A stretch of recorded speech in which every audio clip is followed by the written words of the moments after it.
नमस्कार, स्वागत है आपका राज्यसभा टीवी में। आपके साथ मैं हूं अभिलाषा पाठक। आइए बुलेटिन की शुरुआत करेंगे इस वक्त की हेडलाइंस के साथ। 22 अगस्त से फ्रांस, संयुक्त अरब अमीरात और बहरीन के दौरे पर जाएंगे प्रधानमंत्री नरेंद्र मोदी। फ्रांस में G7 शिखर सम्मेलन में अतिथि के तौर पर होंगे शामिल। संयुक्त अरब अमीरात और बहरीन में ताजा तरीन आपसी और अंतर्राष्ट्रीय मुद्दों पर प्रधानमंत्री करेंगे बात।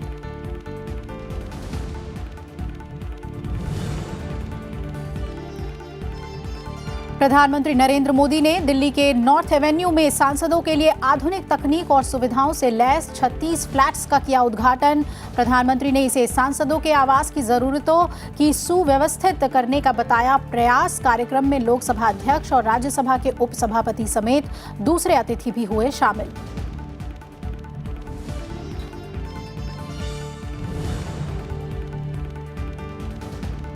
मेक इन इंडिया के तहत भारत का महत्वपूर्ण साझेदार बन सकता है Lithuania. Bharat Lithuania business forum की बैठक में उपराष्ट्रपति एम वेंकैया नायडू का संबोधन। कहा, निवेशकों के लिए सबसे आकर्षण का केंद्र है भारत। लिथुआनिया के प्रधानमंत्री से मुलाकात के अलावा लिथुआनियाई संसद सीमास का भी किया दौरा।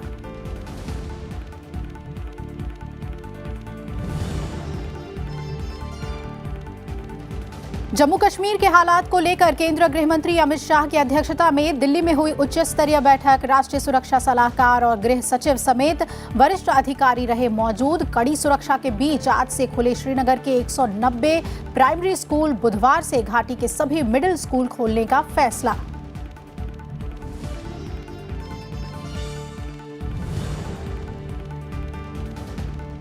और राजधानी दिल्ली के यमुना नदी से सटे इलाकों में बाढ़ का अलर्ट। 205.33 मीटर के खतरे से के निशान से ऊपर बह रही है यमुना। बारिश और भूस्खलन से हिमाचल प्रदेश और उत्तराखंड में भारी तबाही। हिमाचल में बाढ़ से जुड़े हादसों में अब तक 28 की मौत। उत्तराखंड में बादल फटने से 20 की मौत।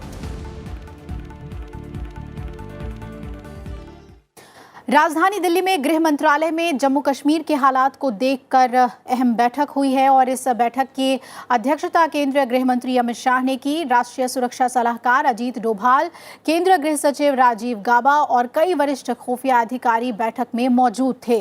राष्ट्रीय सुरक्षा सलाहकार अजीत डोभाल काफी दिनों तक जम्मू कश्मीर में ही थे और वहां की स्थिति पर करीब से नजर बनाए हुए थे। अजीत डोभाल 2 दिन पहले ही घाटी से दिल्ली लौटे हैं।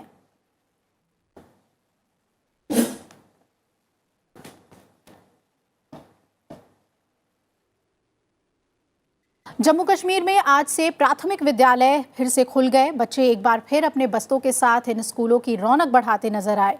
स्कूलों में बच्चे सामान्य रूप से दिखाई पड़े। जम्मू कश्मीर के प्रधान सचिव रोहित कंसल के मुताबिक अभी केवल श्रीनगर के प्राइमरी स्कूल को ही दोबारा खोला जा रहा है। स्थिति सामान्य होते ही धीरे धीरे दूसरे क्षेत्रों के स्कूलों में भी पढ़ाई शुरू हो जाएगी। उन्होंने बताया कि कश्मीर घाटी में पाबंदियों में दी गई ढील जारी है और स्थानीय अधिकारी हालातों का जायजा ले रहे हैं। जल्द ही कुछ और पाबंदियां भी हटाई जा सकती हैं। रोहित कंसल ने बताया कि जिन क्षेत्रों में ढील दी गई थी वहां से किसी अप्रिय घटना की कोई खबर नहीं है और किसी भी हालात से निपटने के लिए सेना समेत दूसरे सुरक्षा बल तैनात हैं। प्रधानमंत्री नरेंद्र मोदी इस सप्ताह 3 देशों की यात्रा पर रवाना होंगे। आपसी संबंधों को बढ़ाने और अंतर्राष्ट्रीय संबंधों में भारत की भूमिका को रेखांकित करने सबसे पहले वो फ्रांस जाएंगे, जहां वो पेरिस में 22 अगस्त को फ्रांस के राष्ट्रपति इमैनुअल मैक्रों के साथ द्विपक्षीय और अंतर्राष्ट्रीय मुद्दों पर चर्चा करेंगे। बैठक में जहां रणनीतिक और रक्षा मामलों पर चर्चा होगी, वहीं अफ्रीका में संयुक्त रूप से काम करने की योजना पर भी विचार करेंगे। वो फ्रांस में 22, 23 और 25 अगस्त को रहेंगे। 25 अगस्त को वो फ्रांस के पेरिस शहर के G7 शिखर सम्मेलन में शामिल होंगे। G7 दुनिया के सबसे धनी देशों का समूह है, जिसका भारत सदस्य तो नहीं है, लेकिन फ्रांस के राष्ट्रपति मैक्रों ने उन्हें विशेष अतिथि के तौर पर आमंत्रित किया। इस सम्मेलन में अमेरिका के राष्ट्रपति डोनाल्ड ट्रंप भी शामिल होंगे। Prime Minister will be on bilateral visits to France, UAE and Bahrain, and he will also attend the G7 summit as Barrett's partner from 22 to 26th of August. Prime Minister will be visiting France at the invitation of President Macron for the 2019 G7 summit in Biarritz as Biarritz partner. Prior to that, he will be in France on a bilateral visit. The Biarritz summit is on 24th to 26th of August, and the bilateral meetings in Paris between 22nd, 23rd of August. PM would reach Paris on 22nd August evening, and it'd be directly proceeding to Chantilly for bilaterals with President Macron. The meeting would have the usual component of a one-on-one meeting, followed by delegation-level talks, exchange of signed MOUs, and a press conference. President Macron would also host Prime Minister for a working dinner on 22nd August. On 23rd August, Prime Minister would meet President Edouard Philippe for a breakfast meeting. On the same day, Prime Minister would address the Indian community at the UNESCO headquarters in Paris and also inaugurate the memorial for the Indian victims of the Air India crash. France की यात्रा के बीच में 2 दिन प्रधानमंत्री संयुक्त अरब अमीरात और Bahrain की यात्रा पर भी जाएंगे।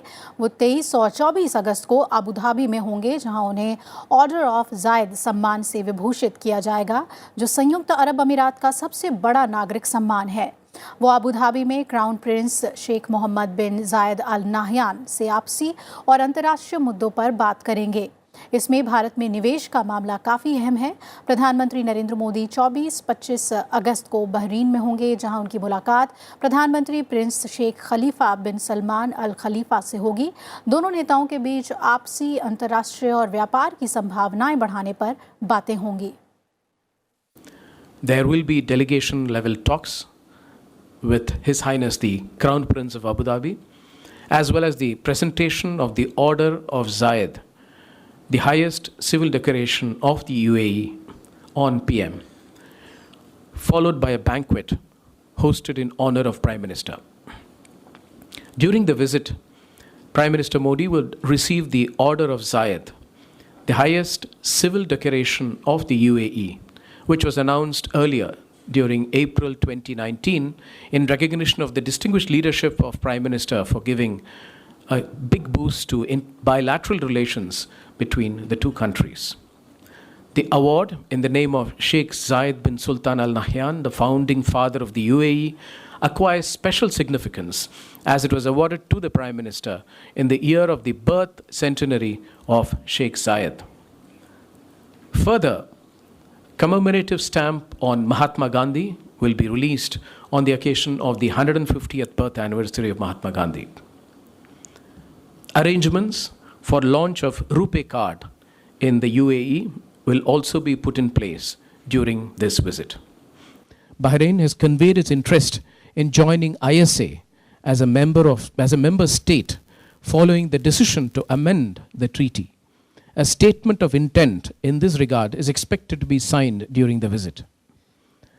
Bahrain announced on 1st April the discovery of new tight oil and deep gas reserves in the Khalij al-Bahrain basin located off the west coast of Bahrain. Our oil PSUs are keen to invest in securing a block in Khalij al-Bahrain basin, and in this regard, OVL has also signed an expression of interest last year with BAPCO. प्रधानमंत्री नरेंद्र मोदी और अमेरिकी राष्ट्रपति Donald Trump के बीच करीब आधे घंटे तक बातचीत हुई। बातचीत में आपसी सहयोग बढ़ाने और क्षेत्रीय मसलों पर बात हुई। और आपको बता दें कि अब से थोड़ी देर पहले अमेरिकी राष्ट्रपति से प्रधानमंत्री की बातचीत हुई है। बढ़ते आगे, इधर प्रधानमंत्री नरेंद्र मोदी ने आज दिल्ली के नॉर्थ एवेन्यू में नवनिर्मित सांसदों के लिए बने डुप्ले फ्लैट्स का उद्घाटन किया। इस दौरान प्रधानमंत्री के अलावा राज्यसभा के उपसभापति हरिवंश, लोकसभा अध्यक्ष ओम बिरला और शहरी विकास मंत्री हरदीप सिंह पुरी भी मौजूद थे। आधुनिक तकनीक और सुविधाओं से लैस ये फ्लैट्स उद्घाटन के बाद सांसदों को आवंटित कर दिए जाएंगे। फिलहाल कुल 36 फ्लैट्स तैयार किए गए हैं, जिनमें 7 कमरे हैं।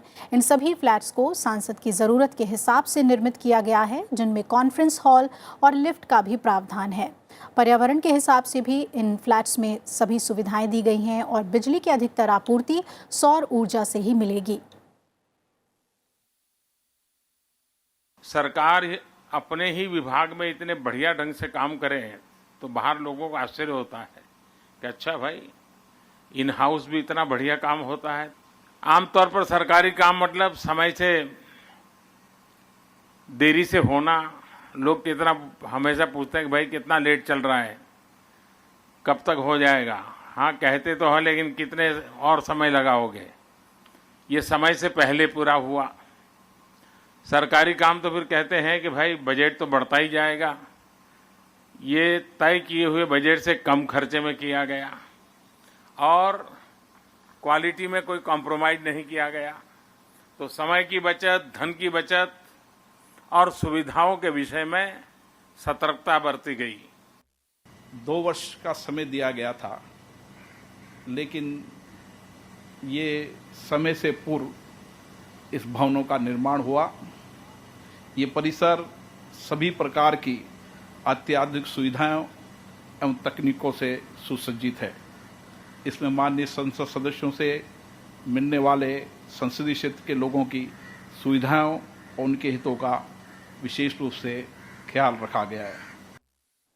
उपराष्ट्रपति एम वेंकैया नायडू ने कहा है कि लिथुआनिया और भारत मेक इन इंडिया कार्यक्रम में महत्वपूर्ण तकनीकी साझेदार बन सकते हैं। राजधानी विल्नियस में भारत लिथुआनिया व्यापार मंच को संबोधित करते हुए उपराष्ट्रपति ने कहा कि लिथुआनिया ने भारत की मेक इन इंडिया पहल का जोरदार स्वागत किया है।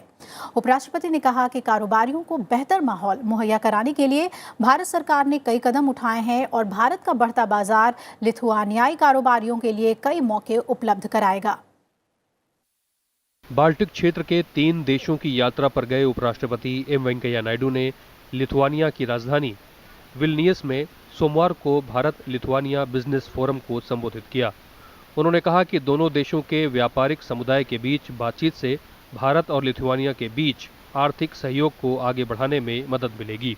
उपराष्ट्रपति ने कहा कि राजनीतिक इच्छा शक्ति से दोनों देशों के बीच आर्थिक गतिविधियों को मजबूत बनाने के लिए बेहतर माहौल तैयार हुआ है। have taken many ambitious plans to build next generation infrastructure, including 100 smart cities, airports, high-speed trains, highways, and cyber connectivity. There is a rapid growth in construction of national highways, and there are ambitious plans to develop more than 100 rivers as national waterways.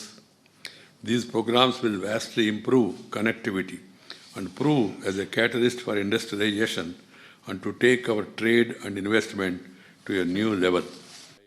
उपराष्ट्रपति ने कहा कि Bharat Lithuania द्विपक्षीय व्यापार लगभग 300 million अमेरिकी dollar का है, जो दोनों देशों के बीच वास्तविक क्षमता से काफी कम है।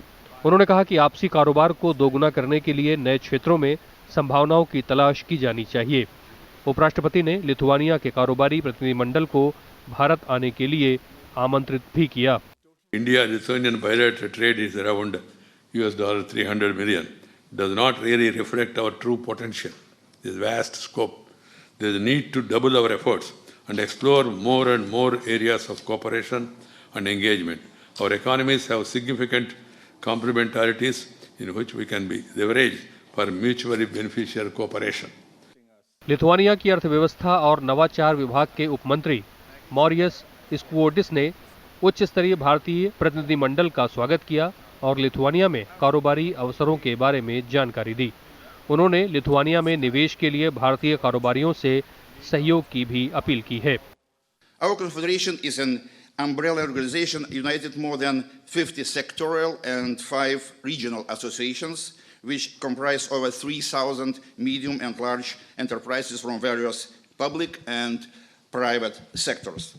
सम्मेलन में शामिल हुए व्यापार प्रतिनिधिमंडल के सदस्यों ने कृषि, विनिर्माण, सौर ऊर्जा, जैव प्रौद्योगिकी, रियल एस्टेट और अन्य क्षेत्रों में कारोबारी मौकों का पता लगाने और दोनों देशों के प्रयासों को एक दूसरे तक पहुंचाने की सराहना की है।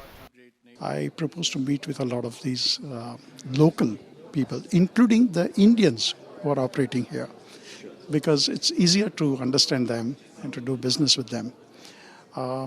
So I'm very hopeful that something will come out of it at the end of it. And of MOU, we could go to the realities, we could go to the real business cooperation in the future in the both countries. As in India, Lithuania has what to share, let's say, to Indian partners. Bharat Lithuania के बीच व्यापारिक सहयोग बढ़ाने के कई मौके हैं और दोनों देशों के उद्योग जगत के प्रतिनिधियों को इस क्षेत्र में सहयोग बढ़ाने के लिए नियमित बातचीत के लिए आमंत्रित किया गया है। लिथुआनिया से राजकमल राव, राज्यसभा टीवी। उपराष्ट्रपति एम वेंकैया नायडू ने सोमवार को उच्च स्तरीय संसदीय प्रतिनिधिमंडल के साथ लिथुआनियाई संसद का भी दौरा किया। लिथुआनियाई संसद सीमास में उनका स्वागत स्पीकर विक्टोरिस प्रेंकिटिस ने किया। भारत और लिथुआनिया के संसदीय प्रतिनिधिमंडलों ने दोनों देशों में संसदीय प्रणालियों से संबंधित प्रक्रियाओं, सम्मेलनों और परंपराओं पर बातचीत की। दोनों देशों के संसदीय प्रतिनिधिमंडल लिथुआनियाई संसद के चारों ओर गए और वहां दीर्घाओं का दौरा भी किया। उपराष्ट्रपति एम वेंकैया नायडू ने लिथुआनिया के प्रधानमंत्री सैलियस वर्नेलिस से भी मुलाकात की और द्विपक्षीय संबंधों को मजबूत करने के तरीकों पर चर्चा की।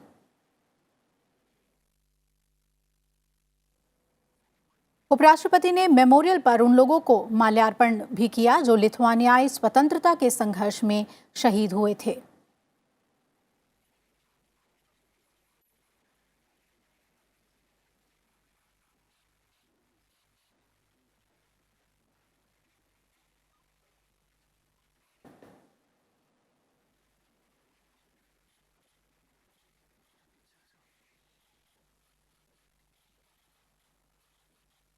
लिथुआनिया, लातविया और एस्टोनिया की यात्रा पर गए उपराष्ट्रपति एम वेंकैया नायडू आज लिथुआनिया के बाद यात्रा के दूसरे चरण में लातविया पहुंचे। लातविया की राजधानी रीगा पहुंचने पर उनका भव्य स्वागत किया गया।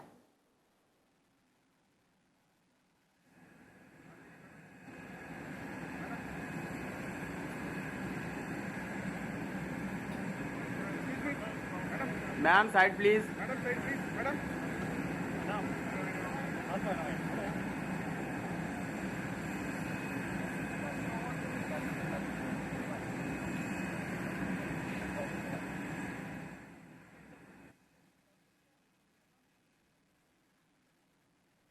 केंद्रीय प्रत्यक्ष कर बोर्ड यानी सीबीडीटी के सदस्य अखिलेश रंजन की अध्यक्षता में गठित टास्क फोर्स ने वित्त मंत्री निर्मला सीतारमण को अपनी प्रत्यक्ष कर रिपोर्ट सौंप दी है। नया प्रत्यक्ष कर कोड 1961 के मौजूदा आयकर अधिनियम की जगह लेगा और 21 महीने में कुल 89 बैठकों के बाद टास्क फोर्स ने ये रिपोर्ट वित्त मंत्री निर्मला सीतारमण को सौंपी है। माना जा रहा है कि जल्द ही इन सभी टैक्स पर एक अहम फैसला सामने आ सकता है।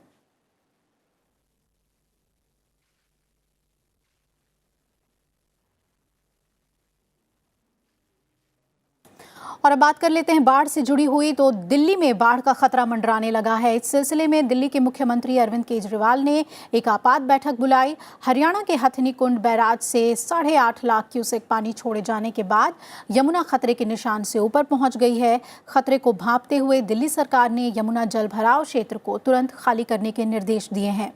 यमुना फिलहाल 205.36 मीटर खतरे के निशान को पार कर चुकी है। आसपास के लोग अपना सामान लेकर मैदानी क्षेत्रों में जाने की तैयारी में हैं। खतरे के निशान को देखते हुए सरकार ने पूरी तैयारी की है। बोट और गोताखोरों को यमुना कैचमेंट एरिया के पास तैनात कर दिया गया है।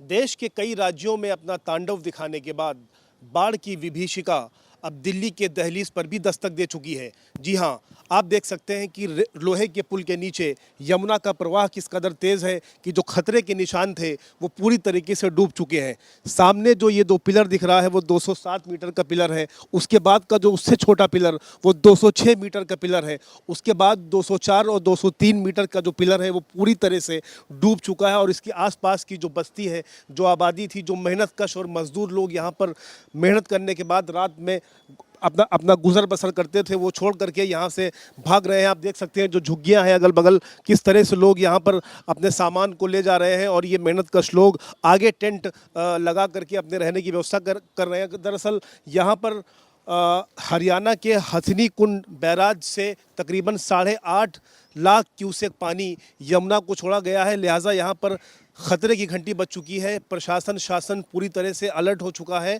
और तमाम जो एनडीआरएफ हो, गोताखोर हो, हर तरह से शासन ने इस चुनौती से निपटने का इंतज़ाम भी कर लिया है।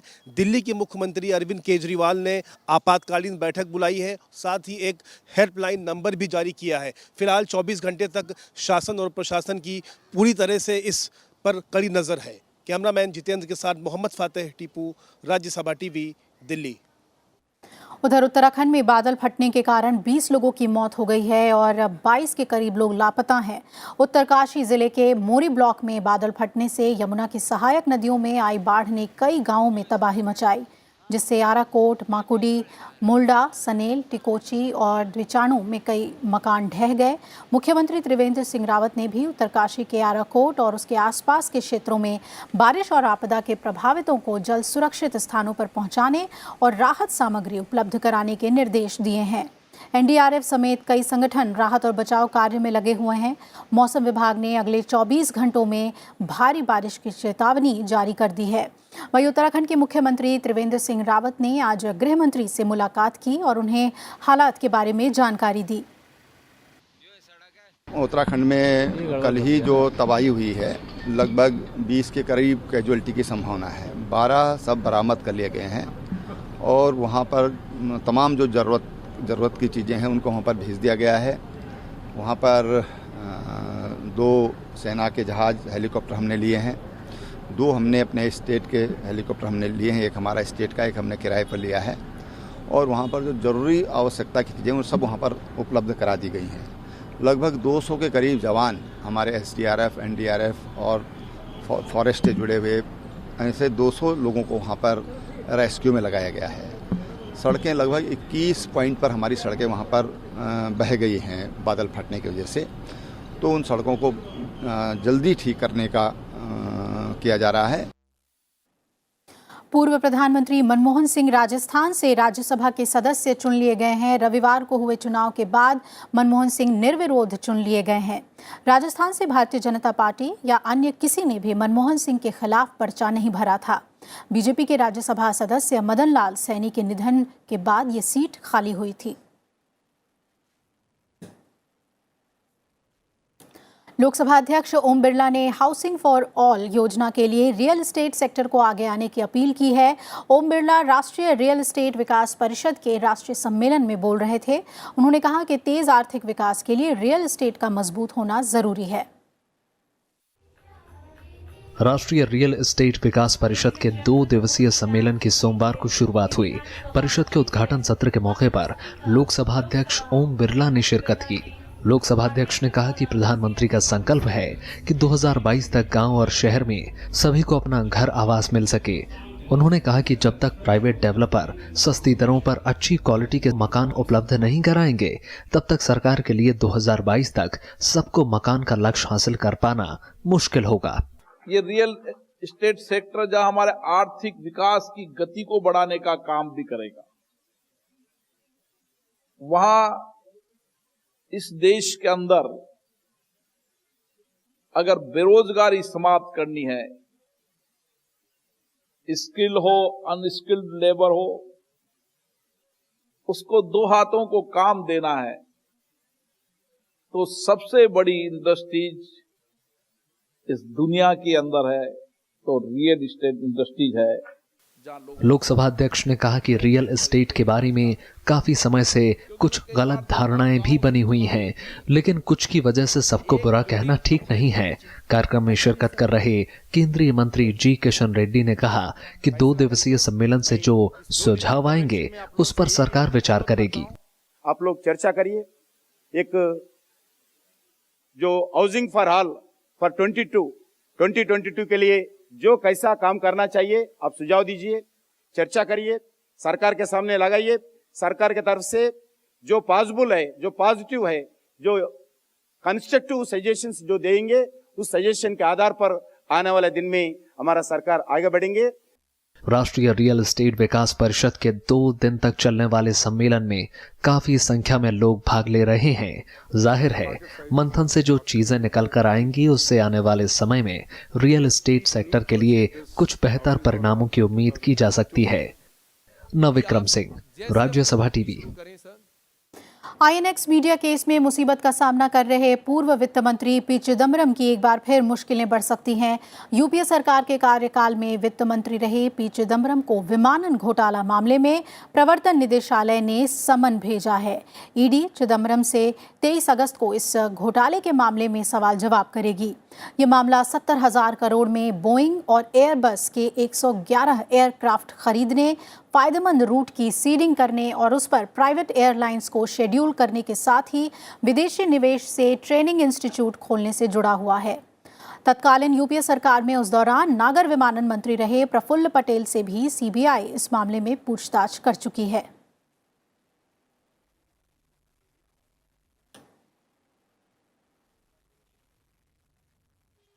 वरिष्ठ पत्रकार अनंत विजय की किताब मार्क्सवाद का अर्ध सत्य का कल विमोचन हुआ। दिल्ली के इंडिया इंटरनेशनल सेंटर में आयोजित इस कार्यक्रम में केंद्रीय मंत्री स्मृति ईरानी ने किताब का विमोचन किया। किताब के लेखक अनंत विजय ने यह किताब मार्क्सवाद और उसकी सत्यता के अनुभवों पर लिखी है। इस मौके पर मार्क्सवाद के विषय पर सार्थक चर्चा भी देखने को मिली। इस दौरान केंद्रीय मंत्री स्मृति ईरानी ने भी अपने विचार रखे। कार्यक्रम में वरिष्ठ रचनाकार प्रोफेसर नरेंद्र कोहली, वाणी प्रकाशन के मुखिया अरुण महेश्वरी और सेंसर बोर्ड की सदस्य वाणी त्रिपाठी टिक्कू समेत कई गणमान्य लोग मौजूद थे।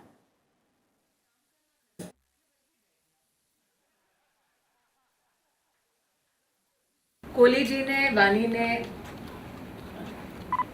किताब के कई पन्नों को पलटते हुए बिना पलटे भी किताब का सार आपके सम्मुख प्रस्तुत किया। लेकिन मेरी पहली नजर गई बैक कवर पे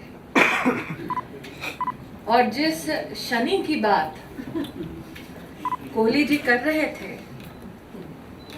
उसका एक छोटा सा इसमें भी उदाहरण दिखा। अभिव्यक्ति की स्वतंत्रता की पैरोकारी करने वाले अभिव्यक्ति की स्वतंत्रता को कितनी बार बाधित करते हैं, हर दिन बाधित करते हैं, लेकिन सार्वजनिक तौर पर वो पोस्चरिंग ये करते हैं कि मैं अभिव्यक्ति की स्वतंत्रता के लिए मर मिटूंगा, जान दे दूंगा, और जान दे के जंतर मंतर से जैसे घर लौटते हैं वैसे बाधित कर देते हैं उसको। अभिव्यक्ति की आजादी तब बाधित होती है जब प्रधानमंत्री के सामने खड़े होकर आप उनसे कठिन प्रश्न पूछते हैं और उसके बाद कहते हैं कि अभिव्यक्ति की स्वतंत्रता बाधित की जा रही है। यह है मार्क्सवाद का अर्थ सत्य। इसी के साथ इस बुलेटिन में फिलहाल इतना ही। जुड़े रहिए राज्यसभा टीवी के साथ। नमस्कार।